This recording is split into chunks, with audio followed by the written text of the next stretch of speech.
Grieving family members gathered outside the home on Weatherbourne Place in Stone Mountain, still in shock over what happened inside the garage. They did not want to go on camera, but gave us permission to use these pictures from Facebook of Shayla Sullivan Elston and her estranged husband, Clifford Elston. DeKalb police say Mr. Elston shot and killed his wife, then shot his mother-in-law in the foot before turning the gun on himself. Terrible. This neighbor, who lives just a couple of houses away, is stunned. Yeah, very, very nice neighborhood because everyone very friendly in here.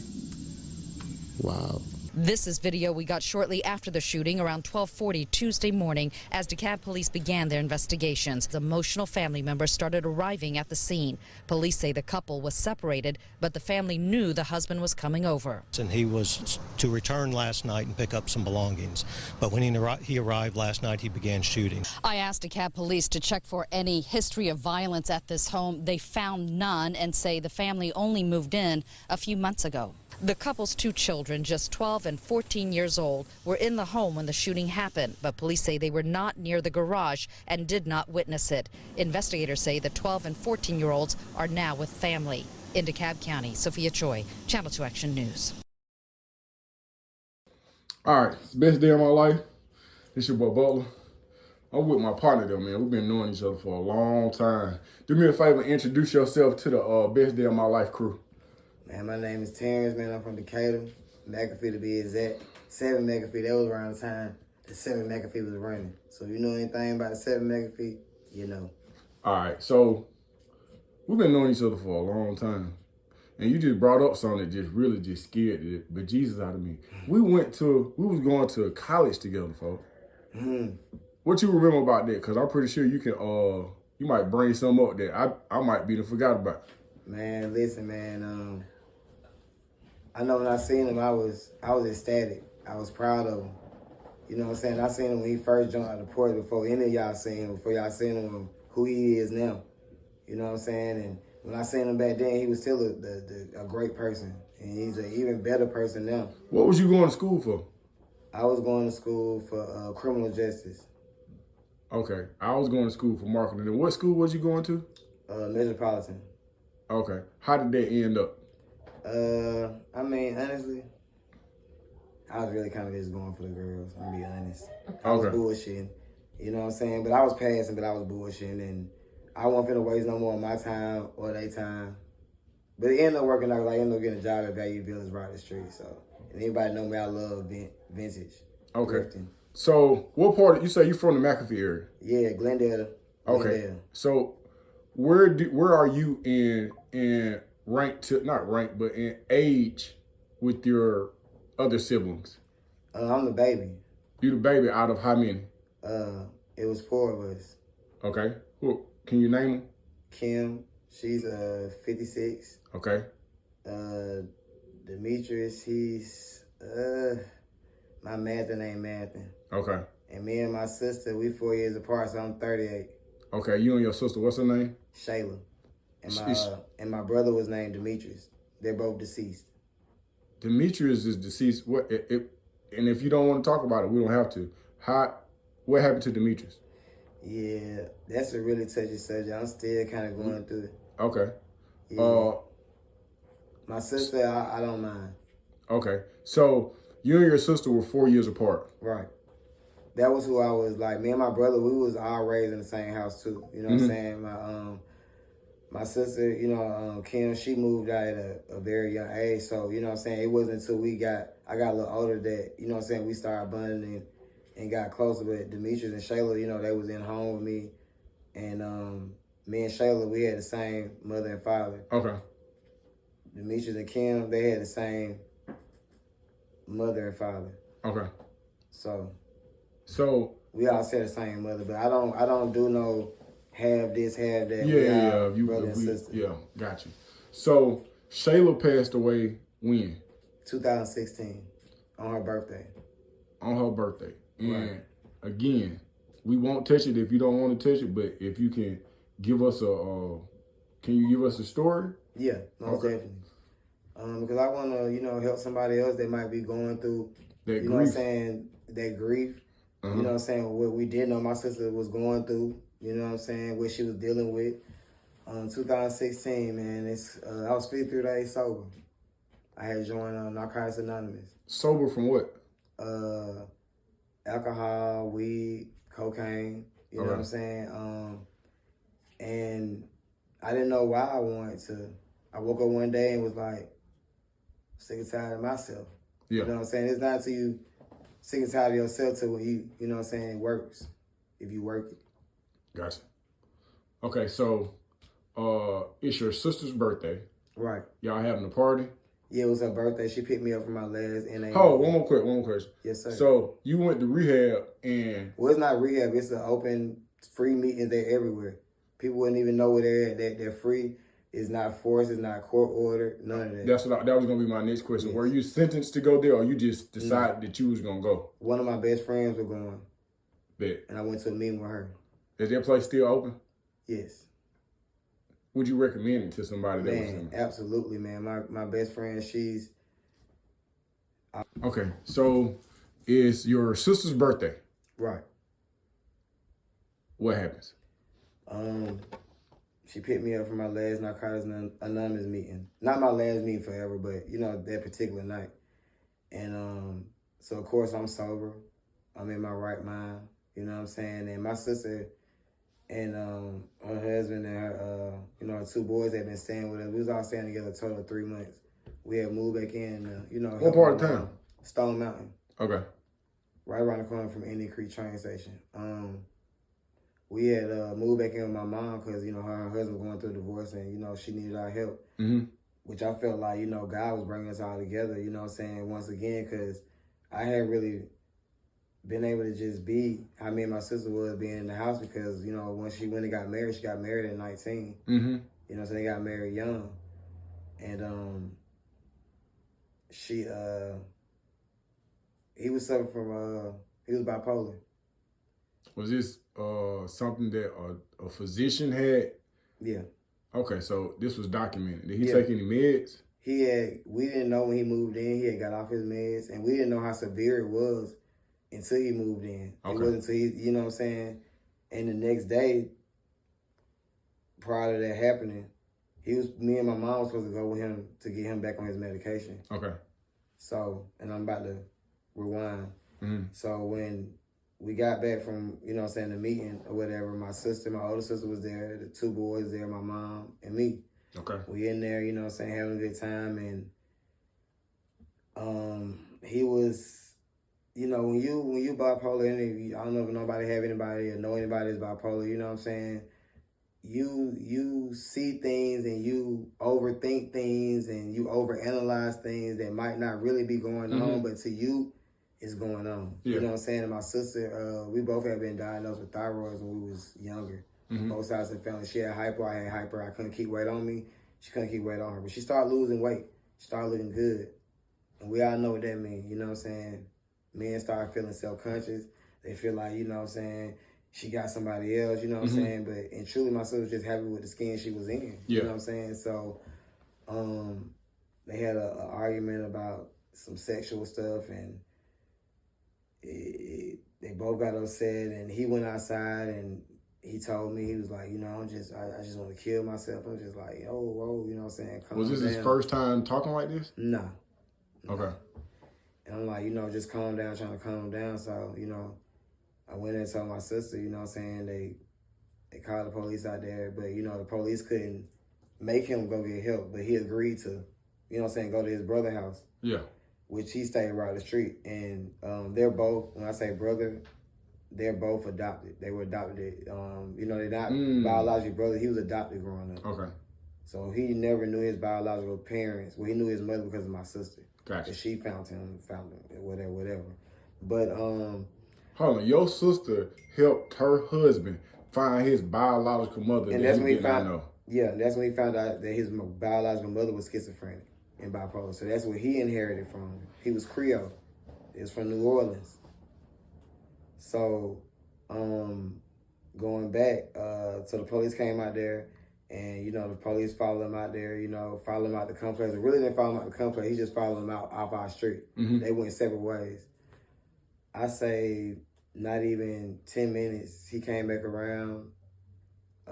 I was probably standing like halfway in the driveway, and my sister, my older sister, she was in her car, and he was talking to her, and my sister yelled up there. She was like, "T, go in the house, go get mommy, whoop whoop." So I went in there. I was like, "Mom, clip her back outside," and my sister's like, "Y'all just go in the house. I'm about to go," and he was like, "Nah, ain't nobody about to leave." And my sister, his truck was parked in the driveway, brand new trucks. They still had the paper tags on it.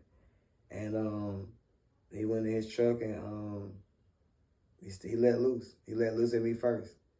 Oh, you got shot at? Yeah, I was on foot running. My sister, luckily and thank God, my older sister, she was in her car. So she was able to get down the street. And every street in my mom neighborhood is a dead end. This is like 12 o'clock at night. And my sister's able to get down there, so I'm just running. I'm feeling the bullets going past my head. I'm not even touching the fences to get over the fence. Like, I'm jumping. Like, I'm just, I'm going. Yeah. You know what I'm saying? So I'm feeling blood dripping down my legs because, I'm cut up. You know what I'm saying? Yeah. But when I finally got down to the dead end, I seen my sister's car with all her lights on, but the doors was open. I looked to the right, and it was flashing like she had got somebody to open the door. Okay. And as soon as I got in the door, he came flying down the street with the gun with the bean on it. Mm-hmm. He was looking, but he didn't know which house we went into. Because like I said, it's a cul-de-sac, it's a dead end. And couldn't find us. And everybody in the house trying to call 911 around that time. And it's still going on. You reached 911, you were on hold. So we was on hold for about a good 20 minutes. The whole time I was down, I heard the guns going off up there. Yeah. And my sister, I didn't know was on the time. At the time, was on the phone with her husband the whole time. So he had got over there, but they stayed like 15 minutes away. So he was on the phone with her the whole time. So your other sister was on the phone with her husband. Her husband. Yeah. Okay. So your brother-in-law is shooting. He got the beam. He running around the neighborhood. Yeah. And everybody, they say at least 20 people in the neighborhood was trying to call 911 because everybody heard it. My mom stays in one of those nice neighborhoods, so this is not common. Yeah. So something like that. But the ironic twist of the story is the person that opened the door for us, that opened the door for my sister, his son killed him the following week, the same day, but the next weekend. Okay, that's because we got y'all stay tuned for that story. Okay, so brother-in-law is shooting. He's shooting. That's my sister's husband, Shayla. Okay, so who does he end up shooting? He ended up shooting my mama and killing my sister. And he shot your mama and killed your sister? Yeah. He shot my sister 6 times. Was she the first person that he shot? I believe so. Where did he shoot your mama at? In the foot. Well, he shot at all y'all. Yeah. He shot at me first. Just because you was the closest? Yeah. Well, really, my other sister was the closest. But by the time when he went to go get the gun out of the truck, you know what I'm saying, I was really kind of the closest. Okay. Does Shayla and brother-in-law have children together? Yeah, they got 2 kids. And you met them. Where were they at?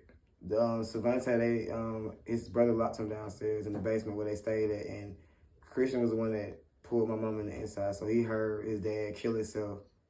And he witnessed. Because we hadn't even got it. Mm-hmm. And Robert, that. Hold on. Commercial. Break me. No. I'm still on okay. All right, back up. Okay, so your brother-in-law shoot your mama. Your nephew, who is how old? He was going into high school, so I think he was 13 or 14 at the time. Your 13-year-old nephew drags your mama out of harm's way because she's already been shot. Right. There's an active shooter on the scene. He barricaded my mama. He shot up her truck as well. Hold on, is this the nephew that I spoke to? Yeah. Wow. And he's now 21. Wow. Doing great. Wow.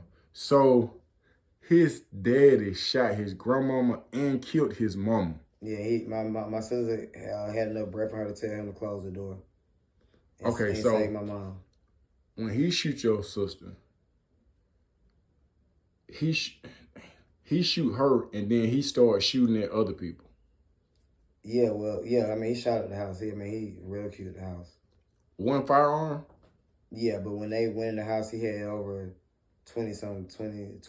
He had he was ready for into guns. Yeah, his boys been shooting since they was about 7. Okay, so when do you find out that your sister has passed away? Because I know that you didn't ran your Yeah, study. when I walked up the street and they got us from down there, my uncle Mario, he was an officer. They called. He didn't know at the Hold time. up, Shayla's brother is a police officer? No, my mom's baby sister husband Okay. is a police officer. Okay. He's been in my life since I've been born. And, Yeah. he didn't know at the time that when he got the call that it was, his people. family. Yeah. So when he got there and when I got to the street, they was just like, they separated me and my older sister, and they was just like, I heard them. They was like, yeah, I think everybody in the house gone. So you thinking everybody?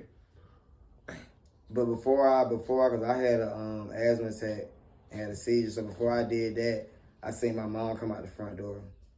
Alive? Yeah. Okay. But I didn't know. I mean, honestly, you know what I'm saying, hearing all the shots, I knew somebody didn't make it out. Yeah. You know it was too many shots. It was too many shots. So when I did finally wake up in the hospital, my dad was in there and I was asking, how my mom, he like, yeah, your mama, she okay? She got to go into surgery. But at this time, I'm still out of it. I was like, where my sister at? And that's when he buzzed for the nurse and was like, we need to, it's time we need to pass down here. Okay, so what about brother-in-law who did, what's his name? Clifford. Clifford. So Clifford offed his wife and then turned the gun on himself? Right, he was laying on top of her.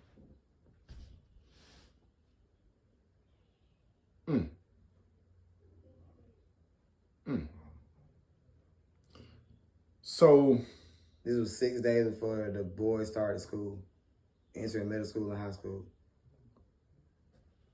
Man, that's aggressively unfortunate.